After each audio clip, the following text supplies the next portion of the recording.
क्या आपने कभी सोचा है कि कुछ लोग हर सुबह उत्साह के साथ उठते हैं, जबकि कुछ लोग जीवन में सब कुछ होने के बाद भी खालीपन महसूस करते हैं? क्या कोई ऐसा रहस्य है जो जीवन को सिर्फ सफल नहीं बल्कि सार्थक भी बना सकता है? नमस्कार और आपका स्वागत है हिंदी ऑडियो बुक में, जहां हम किताबों की दुनिया से ऐसे विचार लेकर आते हैं जो आपके जीवन को नई दिशा दे सकते हैं। आज हम शुरू करने जा रहे हैं how to Ikigai lessons for finding happiness and living your life's purpose, पुस्तक की अद्भुत यात्रा। यह सिर्फ एक किताब नहीं है, बल्कि अपने जीवन का उद्देश्य खोजने की एक गाइड है। एक ऐसा रास्ता जो आपको बताएगा कि खुशी बाहर नहीं बल्कि आपके भीतर छिपी हुई है। और जब आप अपने असली उद्देश्य को पहचान लेते हैं, तब जीवन का हर दिन अर्थपूर्ण बन जाता है। इस किताब में आप जानेंगे कि इकिगाई क्या है, लोग अपने जीवन का उद्देश्य कैसे खोजते हैं और क्यों कुछ छोटे बदलाव आपके जीवन में बड़ी खुशियां ला सकते हैं। अगर आप अपने काम में अर्थ खोजना चाहते हैं, अगर आप अपने जीवन में अधिक संतोष और खुशी महसूस करना चाहते हैं, या अगर आप ये जानना चाहते हैं कि सुबह उठने की सबसे मजबूत वजह क्या हो सकती है, तो ये किताब आपके लिए है। हिंदी ऑडियो बुक परिवार में देश विदेश, गांव शहर और दुनिया के हर कोने से जुड़े सभी श्रोताओं का दिल से स्वागत है। आप हमसे कहां से जुड़े हैं, हमें जरूर बताइए। तो चलिए शुरू करते हैं chapter wise. Chapter 1, welcome to Ikigai. हम में से अधिकांश लोग अपने जीवन में कभी ना कभी ये सवाल जरूर पूछते हैं कि आखिर मैं यहां क्यों हूं, मेरा असली पर्पस क्या है, और ऐसा क्या है जो मेरे जीवन को वास्तव में मीनिंगफुल बना सकता है। बहुत से लोग सक्सेस पाने के लिए दिन रात मेहनत करते हैं, लेकिन जब सक्सेस मिल भी जाती है, तब भी उनके भीतर एक खालीपन बना रहता है। ऐसा लगता है जैसे कुछ महत्वपूर्ण अभी भी अधूरा है। इसी प्रश्न का उत्तर खोजने के लिए यह किताब हमें इकिगाई की दुनिया में लेकर जाती है। लेखक बताते हैं कि जापान में इकिगाई केवल एक शब्द नहीं, बल्कि जीवन जीने का एक तरीका है। ये वो कारण है जिसकी वजह से इंसान हर सुबह उत्साह और एनर्जी के साथ उठता है। ये वो भावना है जो जीवन को दिशा देती है और हर दिन को महत्व प्रदान करती है। बहुत से लोग ये मानते हैं कि खुशी किसी बड़ी उपलब्धि के बाद मिलेगी, लेकिन इकिगाई हमें सिखाता है कि खुशी अक्सर उन छोटी छोटी चीजों में छिपी होती है जिन्हें हम रोज देखते हैं लेकिन महसूस नहीं करते। लेखक अपने जीवन की जर्नी साझा करते बताते हैं कि एक समय ऐसा था जब उन्हें भी अपने जीवन में डायरेक्शन की कमी महसूस होती थी। बाहर से सब कुछ ठीक दिखाई देता था, लेकिन भीतर संतुष्टि नहीं थी। यह अनुभव केवल उनका नहीं, बल्कि दुनिया के करोड़ों लोगों का अनुभव है।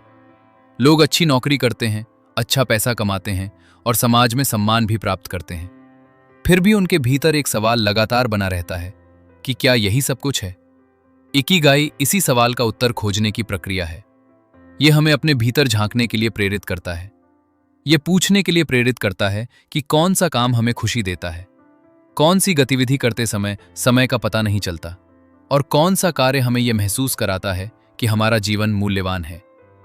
लेखक बताते हैं कि आधुनिक दुनिया में लोग लगातार कंपैरिजन के जाल में फंसते जा रहे हैं। हम दूसरों की सक्सेस देखकर अपने जीवन को कम आंकने लगते हैं।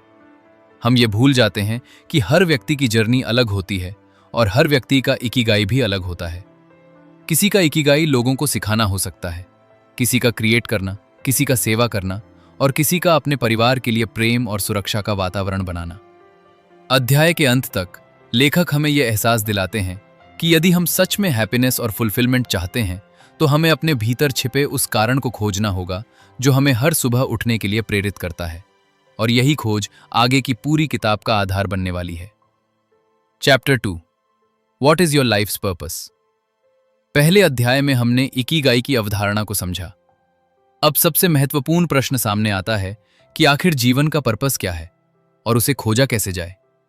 यह ऐसा प्रश्न है जिसने सदियों से इंसानों को सोचने पर मजबूर किया है। बहुत से लोग पूरी जिंदगी इसका उत्तर खोजते रहते हैं, जबकि कुछ लोग अनजाने में ही अपने पर्पस के अनुसार जीवन जीने लगते हैं। लेखक बताते हैं कि अधिकांश लोग ये मानते हैं कि जीवन का उद्देश्य कोई बहुत बड़ी उपलब्धि हासिल करना है, लेकिन वास्तव में पर्पस हमेशा किसी विशाल गोल से जुड़ा हो, यह जरूरी नहीं है। कई बार जीवन का उद्देश्य उन साधारण कार्यों में छिपा होता है जिन्हें हम रोज करते हैं और जिनसे हमें भीतर से खुशी मिलती है। एक व्यक्ति का पर्पस डॉक्टर बनकर लोगों की जान बचाना हो सकता है, जबकि दूसरे व्यक्ति का पर्पस अपने परिवार को प्रेम और सहारा देना हो सकता है। कोई कलाकार बनकर दुनिया को सुंदरता देना चाहता है, तो कोई शिक्षक बनकर ज्ञान बांटना चाहता है। हर व्यक्ति का पर्पस अलग होता है और यही बात जीवन को अद्भुत बनाती है। लेखक एक महत्वपूर्ण बात बताते हैं कि लोग अक्सर अपने पर्पस को खोजने के बजाय दूसरों के सपनों को पूरा करने में लग जाते हैं। बचपन से हमें बताया जाता है कि हमें क्या बनना चाहिए, क्या करना चाहिए और किसे सक्सेस मानना चाहिए। धीरे धीरे हम समाज की एक्सपेक्टेशंस को अपना सपना समझने लगते हैं। लेकिन जब हम अपने दिल की आवाज सुनते हैं, तब पता चलता है कि हमारी सच्ची चाहत कुछ और थी। पर्पस को खोजने की शुरुआत सेल्फ अवेयरनेस से होती है। इसके लिए व्यक्ति को अपने आप से ईमानदार सवाल पूछने होते हैं। कौन सा काम मुझे खुशी देता है? कौन सी गतिविधि मुझे उत्साहित करती है? मैं किस तरह का योगदान दुनिया को देना चाहता हूं? और अगर मुझे किसी बात का डर न हो, तो मैं अपना जीवन किस तरह जीना चाहूंगा? इस अध्याय का सबसे बड़ा संदेश यह है कि जीवन का पर्पस किसी और से नहीं मिल सकता। उसे केवल आप स्वयं खोज सकते हैं। और यह खोज बाहर नहीं, बल्कि आपके भीतर से शुरू होती है। जब आप अपने दिल की सच्ची इच्छाओं को सुनना शुरू करते हैं, तब आपका इकिगाई धीरे धीरे सामने आने लगता है और जीवन पहले से अधिक स्पष्ट, अर्थपूर्ण और इंस्पायरिंग महसूस होने लगता है। चलिए दोस्तों, अब बढ़ते हैं अगले चैप्टर की ओर। Chapter 3, Slomo is no longer an asshole. इस अध्याय में लेखक हमें एक ऐसे व्यक्ति की कहानी से परिचित कराते हैं जिसकी जिंदगी पहली नजर में बिल्कुल साधारण दिखाई देती है, लेकिन उसकी सोच और जीवन जीने का तरीका असाधारण है। उस व्यक्ति का नाम है स्लोमो। जब लेखक पहली बार उसके बारे में सुनते हैं, तो उन्हें लगता है कि यह कोई अजीब और गैर जिम्मेदार इंसान होगा, क्योंकि उसने एक सफल करियर और अच्छी इनकम छोड़कर एक बिल्कुल अलग रास्ता चुन लिया था। लेकिन जैसे जैसे लेखक उसकी कहानी को समझते हैं, उनकी सोच बदलने लगती है। स्लोमो कभी एक सम्मानित प्रोफेशनल था। उसके पास पैसा था, प्रतिष्ठा थी और समाज की नजर में सफलता भी थी। लेकिन उसके भीतर खुशी नहीं थी। वो हर दिन काम पर जाता था, लेकिन उसका दिल उस काम में नहीं लगता था। वो महसूस करता था कि उसकी जिंदगी किसी मशीन की तरह चल रही है। बाहर से सब कुछ अच्छा था, लेकिन भीतर से वो थका हुआ और खाली महसूस करता था। एक दिन उसने खुद से एक कठिन सवाल पूछा कि क्या वो पूरी जिंदगी ऐसे ही जीना चाहता है? ये सवाल उसकी जिंदगी बदल देता है। उसने अपने भीतर की आवाज को सुनना शुरू किया और समझा कि वो वास्तव में किस चीज से खुशी महसूस करता है। धीरे धीरे उसे एहसास हुआ कि उसे सबसे ज्यादा आनंद रोलर स्केटिंग करने में मिलता है। जब वो स्केट करता था, तब वो पूरी तरह वर्तमान में होता था और उसे एक अनोखी स्वतंत्रता महसूस होती थी। समाज के अधिकांश लोग उसकी पसंद को समझ नहीं पाए। बहुत लोगों ने उसका मजाक उड़ाया, कुछ ने उसे पागल कहा और कुछ ने उसे इररिस्पॉन्सिबल समझा। लेकिन स्लोमो ने दूसरों की राय से ज्यादा अपने इनर वॉइस पर भरोसा किया।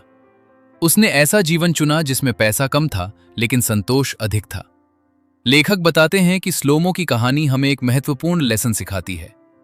हम अक्सर दूसरों की अपेक्षाओं के अनुसार जीवन जीते हैं और ये भूल जाते हैं कि हमें वास्तव में क्या खुशी देता है। हम सक्सेस के पीछे भागते हैं, लेकिन कभी ये नहीं पूछते कि क्या वो सक्सेस वास्तव में हमारी है भी या नहीं।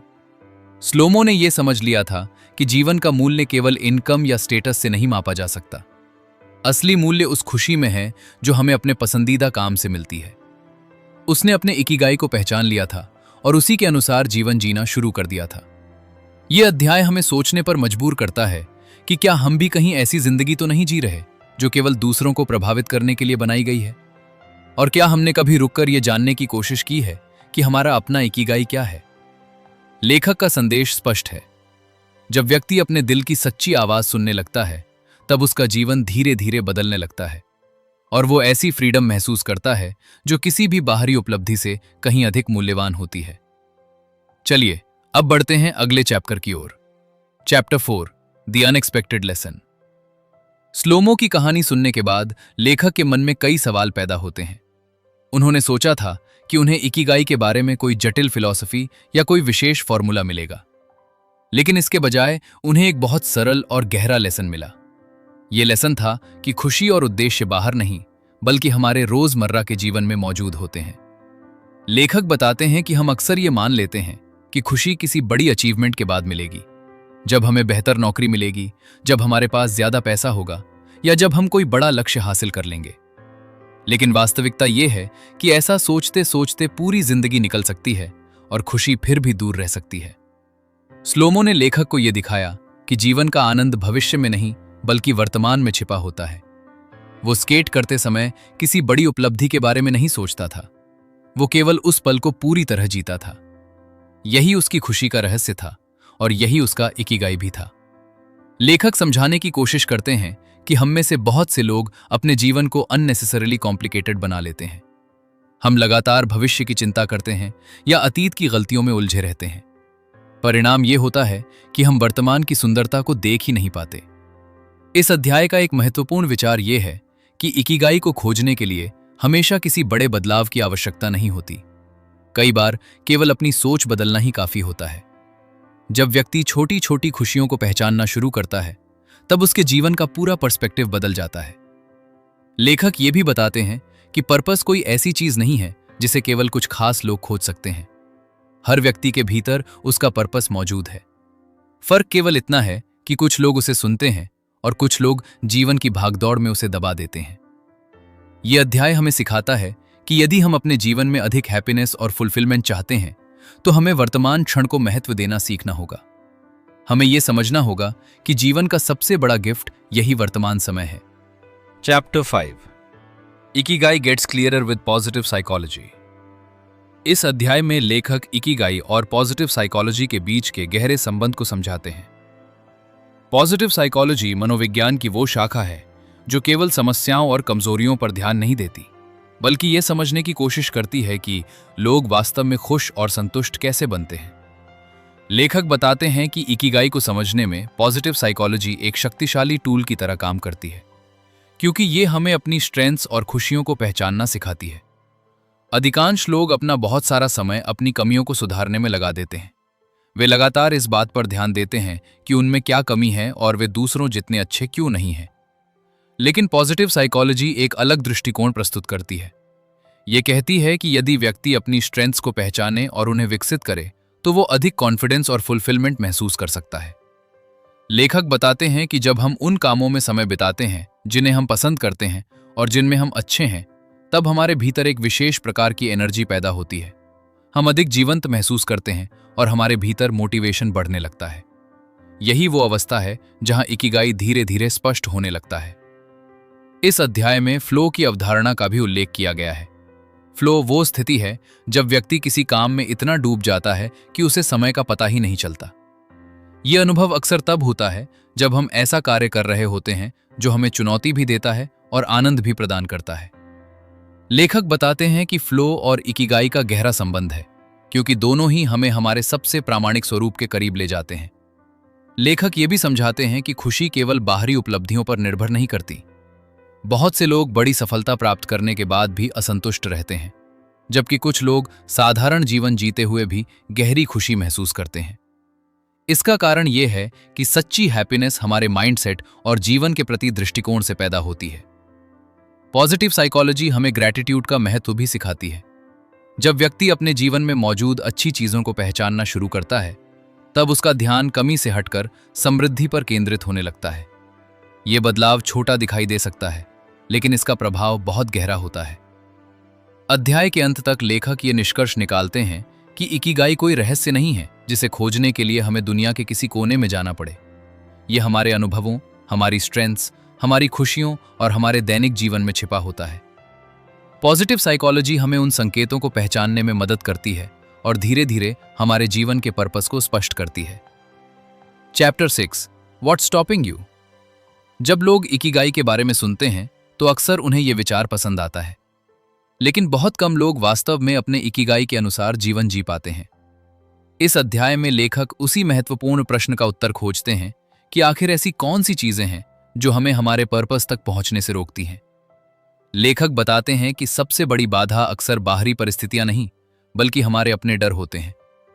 हमें असफलता का डर होता है, हमें लोगों की राय का डर होता है और कई बार हमें बदलाव का भी डर होता है। हम जानते हैं कि हमें क्या करना चाहिए, लेकिन फिर भी कदम आगे नहीं बढ़ा पाते। बहुत से लोग अपने कंफर्ट जोन में रहना पसंद करते हैं क्योंकि वहां सब कुछ परिचित और सुरक्षित लगता है, लेकिन ग्रोथ हमेशा कंफर्ट जोन के बाहर होती है। लेखक समझाते हैं कि जब तक व्यक्ति जोखिम लेने के लिए तैयार नहीं होता, तब तक वो अपने जीवन की नई संभावनाओं को नहीं देख सकता। एक और बड़ी बाधा कंपैरिजन है।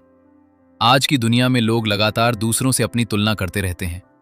वे किसी और की सक्सेस देखकर अपने जीवन को कम आंकने लगते हैं। धीरे धीरे उनका कॉन्फिडेंस कमजोर होने लगता है और वे अपने यूनिक पाथ को भूल जाते हैं। लेखक ये भी बताते हैं कि कई बार हमारे पुराने बिलीव्स हमें रोकते हैं। बचपन में सुनी हुई बातें, समाज की धारणाएं और हमारे अपने सीमित विचार हमारे मन में ऐसी दीवारें खड़ी कर देते हैं जो वास्तव में मौजूद ही नहीं होती। हम मान लेते हैं कि हम किसी काम के योग्य नहीं हैं या हमारे लिए बदलाव संभव नहीं है। इस अध्याय का एक महत्वपूर्ण संदेश यह है कि इकिगाई की यात्रा पूर्णता की नहीं बल्कि प्रगति की यात्रा है। आपको सब कुछ पहले से जानने की आवश्यकता नहीं है, आपको केवल पहला कदम उठाने की आवश्यकता है। धीरे धीरे रास्ता खुद स्पष्ट होने लगता है। लेखक बताते हैं कि जो लोग अपने पर्पस तक पहुंचते हैं वे डर से मुक्त नहीं होते, बल्कि वे डर के बावजूद आगे बढ़ते हैं। वे ये समझते हैं कि असफलता भी सीखने की प्रक्रिया का हिस्सा है और हर अनुभव उन्हें अपने इकिगाई के थोड़ा और करीब ले जाता है।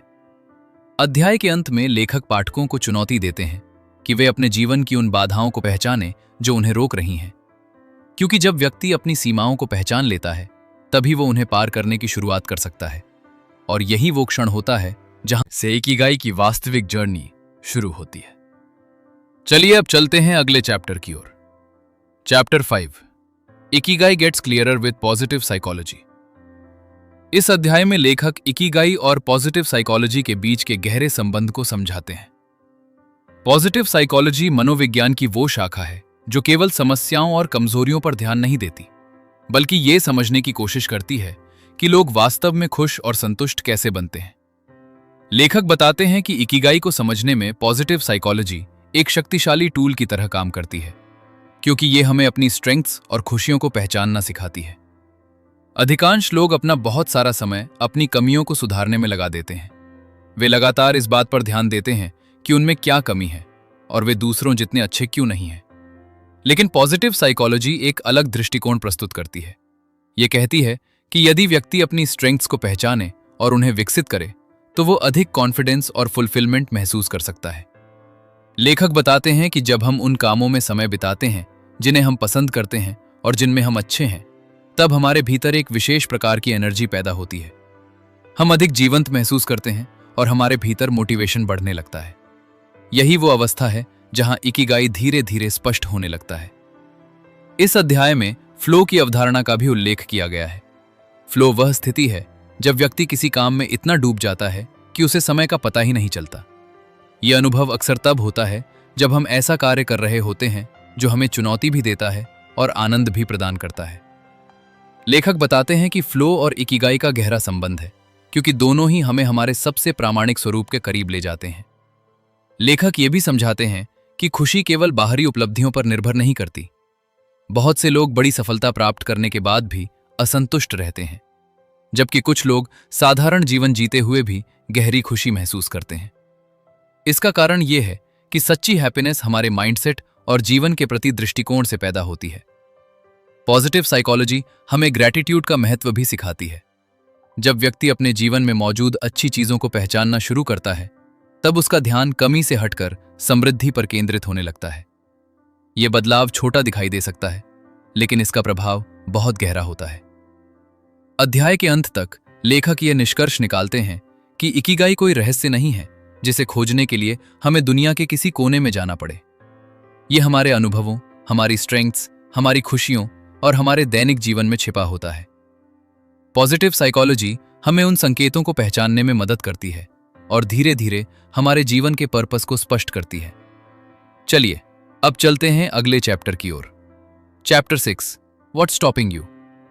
जब लोग इकिगाई के बारे में सुनते हैं तो अक्सर उन्हें यह विचार पसंद आता है, लेकिन बहुत कम लोग वास्तव में अपने इकिगाई के अनुसार जीवन जी पाते हैं। इस अध्याय में लेखक उसी महत्वपूर्ण प्रश्न का उत्तर खोजते हैं कि आखिर ऐसी कौन सी चीजें हैं जो हमें हमारे पर्पस तक पहुंचने से रोकती हैं। लेखक बताते हैं कि सबसे बड़ी बाधा अक्सर बाहरी परिस्थितियां नहीं, बल्कि हमारे अपने डर होते हैं। हमें असफलता का डर होता है, हमें लोगों की राय का डर होता है और कई बार हमें बदलाव का भी डर होता है।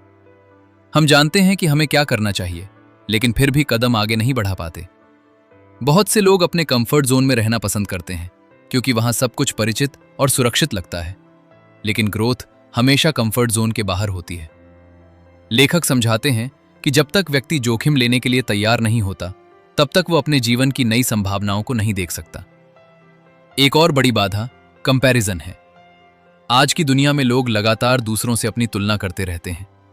वे किसी और की सक्सेस देखकर अपने जीवन को कम आंकने लगते हैं। धीरे धीरे उनका कॉन्फिडेंस कमजोर होने लगता है और वे अपने यूनिक पाथ को भूल जाते हैं। लेखक ये भी बताते हैं कि कई बार हमारे पुराने बिलीव्स हमें रोकते हैं। बचपन में सुनी हुई बातें, समाज की धारणाएं और हमारे अपने सीमित विचार हमारे मन में ऐसी दीवारें खड़ी कर देते हैं जो वास्तव में मौजूद ही नहीं होती। हम मान लेते हैं कि हम किसी काम के योग्य नहीं हैं या हमारे लिए बदलाव संभव नहीं है। इस अध्याय का एक महत्वपूर्ण संदेश यह है कि इकिगाई की यात्रा पूर्णता की नहीं बल्कि प्रगति की यात्रा है। आपको सब कुछ पहले से जानने की आवश्यकता नहीं है, आपको केवल पहला कदम उठाने की आवश्यकता है। धीरे धीरे रास्ता खुद स्पष्ट होने लगता है। लेखक बताते हैं कि जो लोग अपने पर्पस तक पहुंचते हैं वे डर से मुक्त नहीं होते, बल्कि वे डर के बावजूद आगे बढ़ते हैं। वे ये समझते हैं कि असफलता भी सीखने की प्रक्रिया का हिस्सा है और हर अनुभव उन्हें अपने इकिगाई के थोड़ा और करीब ले जाता है। अध्याय के अंत में लेखक पाठकों को चुनौती देते हैं कि वे अपने जीवन की उन बाधाओं को पहचानें जो उन्हें रोक रही हैं, क्योंकि जब व्यक्ति अपनी सीमाओं को पहचान लेता है तभी वो उन्हें पार करने की शुरुआत कर सकता है। और यही वो क्षण होता है जहां से इकिगाई की वास्तविक जर्नी शुरू होती है। अब अगले चैप्टर की ओर बढ़ते हैं। Chapter 7, Miyagi's Okinawa. इस अध्याय में लेखक हमें जापान के ओकिनावा द्वीप की यात्रा पर लेकर जाते हैं। ये वही स्थान है जो दुनिया के उन क्षेत्रों में गिना जाता है जहां लोग सबसे लंबा और स्वस्थ जीवन जीते हैं। लेखक जानना चाहते हैं कि आखिर ऐसा क्या है जो यहां के लोगों को इतना खुश, संतुष्ट और ऊर्जावान बनाए रखता है। क्या इसका रहस्य उनके भोजन में है, उनकी जीवन शैली में है, या फिर उनके सोचने के तरीके में? ओकिनावा पहुंचकर लेखक एक अलग ही दुनिया का अनुभव करते हैं। यहां के लोग जीवन को भागदौड़ की तरह नहीं बल्कि एक सुंदर यात्रा की तरह जीते हैं। वे हर दिन को महत्व देते हैं और छोटी छोटी खुशियों का आनंद लेना जानते हैं। उनके चेहरों पर एक सहज मुस्कान होती है और उनके व्यवहार में एक गहरी शांति दिखाई देती है। लेखक देखते हैं कि यहाँ के बहुत से लोग उम्र के अंतिम पड़ाव तक भी सक्रिय रहते हैं। वे केवल जीवित नहीं रहते बल्कि पूरी ऊर्जा के साथ जीवन जीते हैं।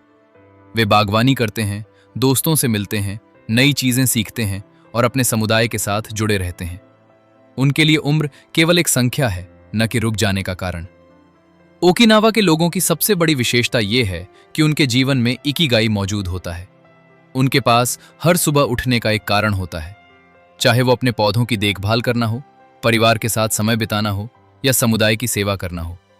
वे जानते हैं कि उनका जीवन क्यों महत्वपूर्ण है और यही भावना उन्हें लगातार प्रेरित करती रहती है। लेखक ये भी महसूस करते हैं कि यहाँ के लोग केवल अपने बारे में नहीं सोचते, वे एक दूसरे की मदद करते हैं और मजबूत सामाजिक संबंध बनाए रखते हैं। उनका विश्वास है कि खुशियां अकेले नहीं बल्कि मिलकर जीने में बढ़ती हैं। यही कारण है कि वे मानसिक रूप से भी अधिक मजबूत दिखाई देते हैं। इस अध्याय का एक महत्वपूर्ण संदेश ये है कि लंबा और खुशहाल जीवन केवल अच्छी किस्मत का परिणाम नहीं होता, ये उन आदतों का परिणाम होता है जिन्हें हम हर दिन अपनाते हैं। जब व्यक्ति अपने जीवन में उद्देश्य, संबंध और संतुलन को महत्व देता है, तब उसका जीवन अधिक मीनिंगफुल बन जाता है। लेखक के लिए ओकिनावा केवल एक स्थान नहीं बल्कि एक इंस्पिरेशन बन जाता है। ये उन्हें सिखाता है कि इकिगाई कोई सिद्धांत नहीं बल्कि एक जीवित अनुभव है जिसे हर दिन महसूस किया जा सकता है। और जब व्यक्ति अपने उद्देश्य के साथ जीवन जीता है, तब वो उम्र या परिस्थितियों की परवाह किए बिना खुश और संतुष्ट रह सकता है। Chapter 8, half Ikigai, full Ikigai.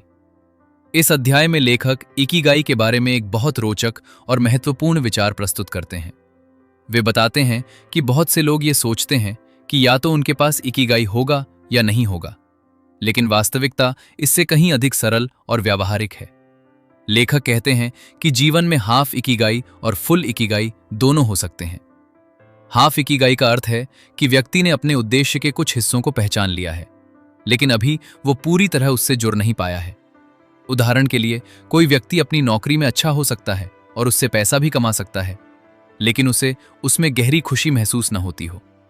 वहीं कोई व्यक्ति ऐसा काम कर सकता है जिसे वो पसंद करता है, लेकिन उससे उसकी आर्थिक जरूरतें पूरी न होती हों। लेखक समझाते हैं कि अधिकांश लोग अपने जीवन के किसी न किसी चरण में हाफ इकिगाई की स्थिति में होते हैं और यह बिल्कुल सामान्य है। समस्या तब पैदा होती है जब लोग ये मान लेते हैं कि यही उनकी अंतिम स्थिति है और वे आगे बढ़ने की कोशिश छोड़ देते हैं। फुल इकिगाई तब बनता है जब व्यक्ति की रुचियां, उसकी प्रतिभाएं, उसके मूल्य और उसका योगदान एक दूसरे के साथ जुड़ने लगते हैं। उस समय व्यक्ति केवल काम नहीं करता, बल्कि वो अपने जीवन को उद्देश्य के साथ जीता है। उसे यह महसूस होता है कि वो जो कर रहा है उसका महत्व है और उसका जीवन सही दिशा में आगे बढ़ रहा है। लेखक बताते हैं कि फुल इकिगाई कोई अचानक मिलने वाली चीज नहीं है, यह धीरे धीरे विकसित होता है। इसके लिए धैर्य, आत्मचिंतन और लगातार सीखने की आवश्यकता होती है। बहुत से लोग ये उम्मीद करते हैं कि एक दिन उन्हें अचानक अपने जीवन का पूरा उद्देश्य समझ आ जाएगा, लेकिन सच्चाई ये है कि इकिगाई छोटे छोटे अनुभवों और निर्णयों से बनता है। इस अध्याय में लेखक पाठकों को प्रोत्साहित करते हैं कि यदि उनका इकिगाई अभी पूरी तरह स्पष्ट नहीं है तो निराश होने की आवश्यकता नहीं है। हर छोटा कदम महत्वपूर्ण है, हर नया अनुभव कुछ न कुछ सिखाता है और हर सीख हमें अपने उद्देश्य के थोड़ा और करीब ले जाती है। अध्याय के अंत तक लेखक ये स्पष्ट कर देते हैं कि इकिगाई कोई परफेक्ट डेस्टिनेशन नहीं, बल्कि एक इवॉल्विंग जर्नी है। यह अध्याय हमें सिखाता है कि इकिगाई को खोजने का सबसे अच्छा तरीका केवल सोचते रहना नहीं, बल्कि एक्शन लेना है। जब हम अनुभव प्राप्त करते हैं, तब हमें यह समझ आने लगता है कि कौन सी चीज हमें ऊर्जा देती है और कौन सी चीज हमें थका देती है। अध्याय के अंत तक लेखक ये संदेश देते हैं कि जीवन एक ऑनगोइंग एक्सपेरिमेंट है और हर दिन सीखने का एक नया अवसर है। यदि हम जिज्ञासु बने रहें और नए अनुभवों को अपनाने के लिए तैयार रहें, तो धीरे धीरे हमारा इकिगाई अधिक स्पष्ट होता जाएगा और हम अपने पर्पस के साथ अधिक गहराई से जुड़ पाएंगे।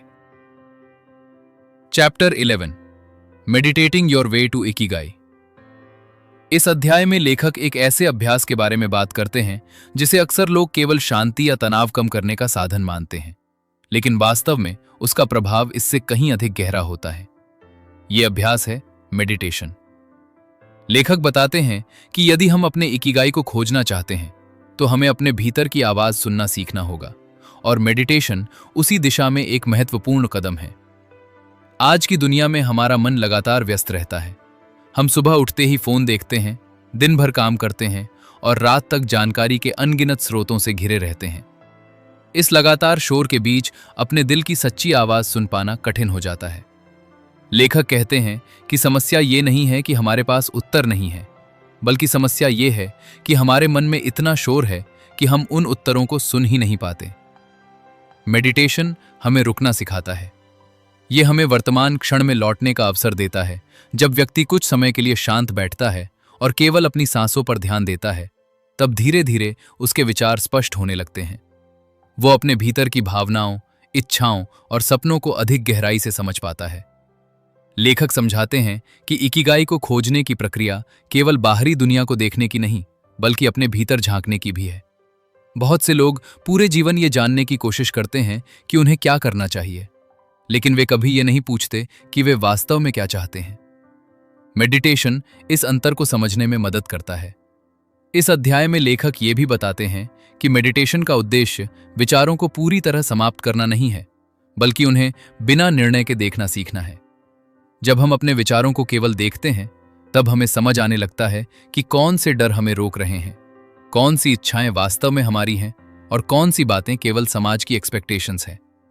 धीरे धीरे व्यक्ति अपने भीतर अधिक क्लैरिटी महसूस करने लगता है, उसके निर्णय बेहतर होने लगते हैं और वो अपने जीवन की दिशा को अधिक स्पष्ट रूप से देख पाता है। यही क्लैरिटी इकिगाई की यात्रा में बहुत महत्वपूर्ण है, क्योंकि बिना स्पष्टता के व्यक्ति अक्सर दूसरों के रास्तों पर चलने लगता है। लेखक ये भी बताते हैं कि मेडिटेशन कोई जटिल प्रक्रिया नहीं है। इसके लिए घंटों बैठने की आवश्यकता नहीं है। कुछ मिनटों की जागरूकता भी जीवन में बड़ा परिवर्तन ला सकती है। महत्वपूर्ण बात नियमितता है, क्योंकि छोटे छोटे अभ्यास समय के साथ गहरा प्रभाव पैदा करते हैं। अध्याय के अंत तक लेखक ये संदेश देते हैं कि जब मन शांत होता है, तब जीवन का उद्देश्य अधिक स्पष्ट दिखाई देने लगता है। और जब व्यक्ति अपने भीतर की आवाज को सुनना सीख जाता है, तब उसका इकिगाई केवल एक विचार नहीं रहता, बल्कि एक जीवंत अनुभव बन जाता है जो उसे हर दिन नई दिशा और नई ऊर्जा देता है। Chapter 12, taking an Ikigai year. इस अध्याय में लेखक एक रोचक विचार प्रस्तुत करते हैं जिसे वे इकिगाई ईयर कहते हैं।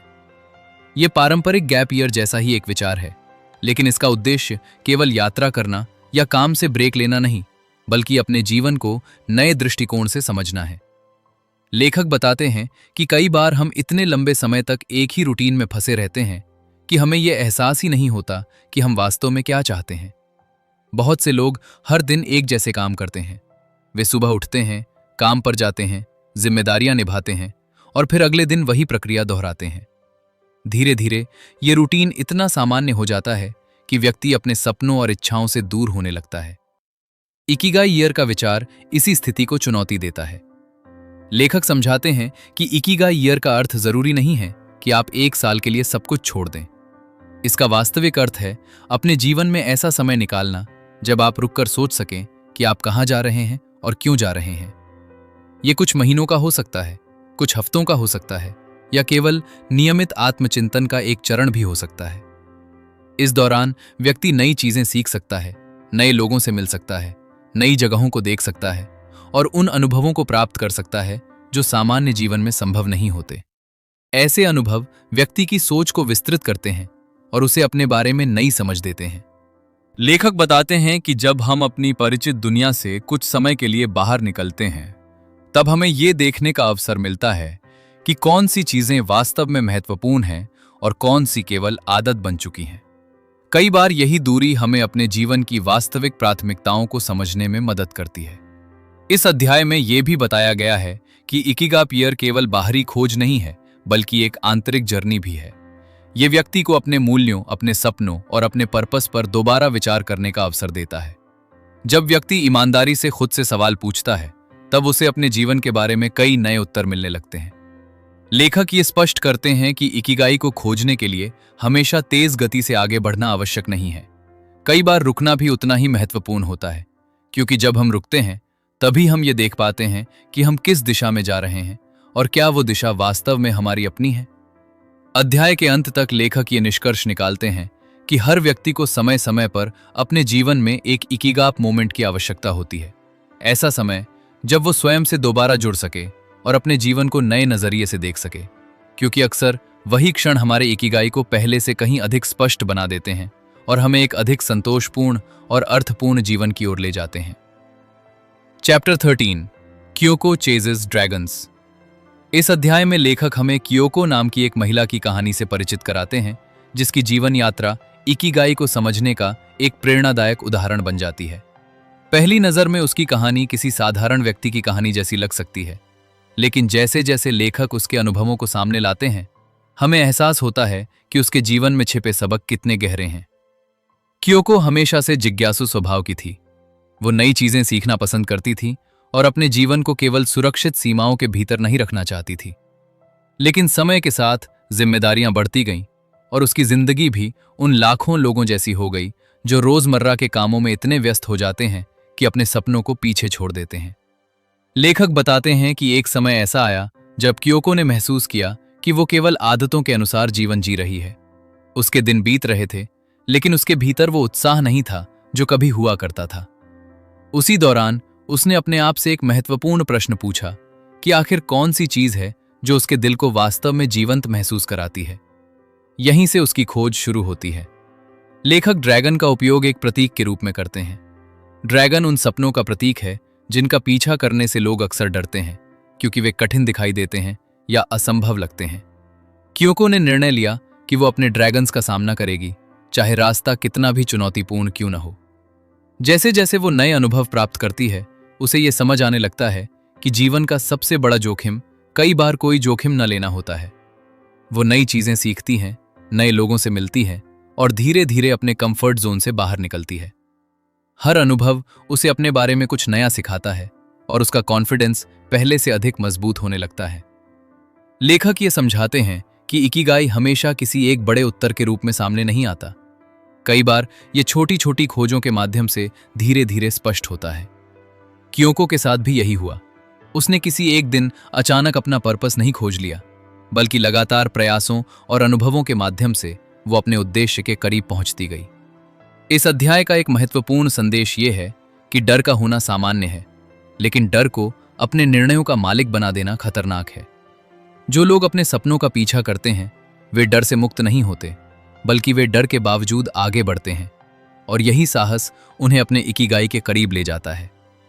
अध्याय के अंत तक क्योको की कहानी हमें यह सिखाती है कि हर व्यक्ति के जीवन में कुछ ड्रैगन्स होते हैं जिन्हें वो टालता रहता है, लेकिन जब वो उनका सामना करने का साहस जुटाता है तब उसके भीतर छिपी संभावनाएं सामने आने लगती हैं और जीवन पहले से कहीं अधिक रोमांचक, अर्थपूर्ण और इंस्पायरिंग बन जाता है। Chapter 14 the new habit of Ikigai. इस अध्याय में लेखक एक महत्वपूर्ण सत्य पर प्रकाश डालते हैं कि इकिगाई कोई ऐसी चीज नहीं है जिसे एक बार खोज लेने के बाद हमेशा के लिए सुरक्षित कर लिया जाए, बल्कि ये एक ऐसी जीवन शैली है जिसे रोजमर्रा की आदतों के माध्यम से जीवित रखना पड़ता है। बहुत से लोग किसी किताब को पढ़कर प्रेरित हो जाते हैं, किसी सेमिनार में शामिल होकर उत्साहित हो जाते हैं या किसी नई सोच को अपनाने का निर्णय लेते हैं, लेकिन कुछ दिनों बाद वे फिर उसी पुराने रूटीन में लौट जाते हैं। लेखक बताते हैं कि वास्तविक परिवर्तन प्रेरणा से नहीं बल्कि आदतों से आता है। इकिगाई भी इसी सिद्धांत पर काम करता है। यदि व्यक्ति केवल अपने पर्पस के बारे में सोचता रहे लेकिन उसके अनुसार जीवन न जिए तो धीरे धीरे वो स्पष्टता खोने लगती है। दूसरी ओर यदि वो हर दिन छोटे छोटे कदम उठाता रहे तो उसका इकिगाई मजबूत होता जाता है। लेखक बताते हैं कि नई आदतें जीवन की दिशा बदल सकती हैं। ये आदतें बहुत साधारण हो सकती हैं, जैसे हर दिन कुछ मिनट आत्मचिंतन करना, अपने पसंदीदा काम के लिए समय निकालना, ग्रैटिट्यूड का अभ्यास करना या अपने स्वास्थ्य का ध्यान रखना। इन छोटे कदमों का प्रभाव समय के साथ बहुत बड़ा हो जाता है। इस अध्याय में कंसिस्टेंसी के महत्व पर विशेष जोर दिया गया है। लेखक कहते हैं कि लोग अक्सर बड़े बदलावों की तलाश में रहते हैं, लेकिन वास्तविक सफलता छोटे और लगातार किए गए प्रयासों से आती है। ठीक उसी तरह जैसे एक छोटा पौधा रोज पानी मिलने से धीरे धीरे एक मजबूत वृक्ष बन जाता है। लेखक ये भी समझाते हैं कि इकिगाई की आदत विकसित करने का अर्थ केवल अपने लिए जीना नहीं है, इसमें दूसरों के साथ जुड़ना भी शामिल है। जब व्यक्ति अपने परिवार, अपने मित्रों और अपने समुदाय के साथ सार्थक संबंध बनाता है तब उसका जीवन अधिक संतुलित और संतोषपूर्ण बनता है। धीरे धीरे ये आदतें व्यक्ति की पहचान का हिस्सा बन जाती हैं। उसे अपने पर्पस को खोजने के लिए अलग से प्रयास नहीं करना पड़ता, क्योंकि उसका दैनिक जीवन ही उसके उद्देश्य की अभिव्यक्ति बन जाता है। यही वो अवस्था है जहां इकिगाई केवल एक विचार नहीं बल्कि जीवन जीने का स्वाभाविक तरीका बन जाता है। अध्याय के अंत तक लेखक ये संदेश देते हैं कि खुशी और उद्देश्य कोई एक बार मिलने वाली उपलब्धियां नहीं हैं। वे उन चुनावों का परिणाम हैं जो हम हर दिन करते हैं, और जब हम सही आदतों को अपनाते हैं तब हमारा इकिगाई धीरे धीरे हमारे जीवन का स्थायी हिस्सा बन जाता है, जिससे हर दिन अधिक मीनिंगफुल और फुलफिलिंग महसूस होने लगता है। तो दोस्तों, ये थी how to Ikigai, lessons for finding happiness and living your life's purpose की अद्भुत यात्रा। इस पूरी किताब ने हमें सिखाया कि जीवन का उद्देश्य किसी दूर की मंजिल में नहीं बल्कि हमारे रोजमर्रा के जीवन में छिपा होता है। खुशी केवल बड़ी सफलता या धन में नहीं बल्कि उन छोटे पलों में भी मिलती है जो हमारे दिल को जीवंत बना देते हैं। हमने जाना कि हर व्यक्ति का इकिगाई अलग होता है और उसे खोजने का रास्ता भी अलग होता है, लेकिन एक बात सभी के लिए समान है। जब हम अपने पर्पस के साथ जीना शुरू करते हैं तब जीवन केवल गुजरता नहीं बल्कि खिलने लगता है। शायद इस किताब को सुनने के बाद आप भी अपने जीवन को एक नए नजरिए से देखेंगे। शायद आप खुद से कुछ नए सवाल पूछेंगे और शायद आप अपने भीतर छिपी उस आवाज को सुनना शुरू करेंगे जो लंबे समय से आपका इंतजार कर रही है। याद रखिए, इकिगाई कोई डेस्टिनेशन नहीं है, ये एक जर्नी है और इस जर्नी का हर कदम महत्वपूर्ण है। हर अनुभव, हर सीख और हर छोटा प्रयास आपको अपने बेहतर स्वरूप के करीब ले जाता है। अगर आपको ये ऑडियो बुक पसंद आई हो और इससे आपको कुछ नया सीखने को मिला हो तो वीडियो को लाइक करें, शेयर करें और चैनल को सब्सक्राइब करना ना भूलें। साथ ही बेल आइकन को जरूर प्रेस करें ताकि ऐसी ही ज्ञानवर्धक और प्रेरणादायक किताबों की ऑडियो बुक्स आप तक सबसे पहले पहुंच सकें। हिंदी ऑडियो बुक परिवार के सभी श्रोताओं का दिल से धन्यवाद जो भारत और दुनिया के अलग अलग शहरों, गांवों और देशों से हमसे जुड़े हुए हैं। हमें कमेंट में जरूर बताइए कि आप कहां से सुन रहे हैं और इस किताब की कौन सी सीख आपको सबसे ज्यादा पसंद आई। मिलते हैं अगली शानदार किताब के साथ। तब तक अपने इकिगाई को खोजते रहिए, सीखते रहिए और जीवन को पूरे दिल से जीते रहिए। धन्यवाद।